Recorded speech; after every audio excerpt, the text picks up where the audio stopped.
দেখেন আমাদের বিশিষ্ট জমির ভাই রাতের तो चलिए शुरू करते हैं। মালটা কাটছে আর আমার শ্রদ্ধেয় বড় ভাই খিদা লাগছে ঘুমের থেকে উঠা ভাত খাইতেছে ঠিক আছে তো ভাত খাওয়া শেষ হইলে তারপর আবার এই মালটা খাই ठीक है তো মালটা খাই अभी मजा आएगा ना भिड़ो।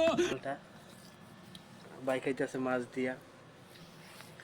তো আজকে রাত্রে আর্জেন্টিনার খেলা, তো সবাই উপভোগ अच्छा করবেন, কেউ মারামারি কাটাকাটি ঠিক আছে। করবেন না, সবাই ভালোভাবে খেলা দেখবেন। এই প্যাকেটের ভিত্তিতে আছে দেশ তো আর সাপোর্ট করে না, সাপোর্ট করে হচ্ছে একটা প্রিয় দল। হ্যাঁ তো সেই দলের ইয়ে থেকে বলতেছি যে যার যার দল সে সাপোর্ট করবে, কোনো ঝগড়াঝাটি যাতে না হয় সেদিকে খেয়াল রাখবেন, কারণ বাঘ, সবাই ভাই ভাই। বাঘ তো সবাই ভালো থাকবেন, খেলাটা দেখবেন ইনশাল্লাহ। আল্লাহ হাফেজ।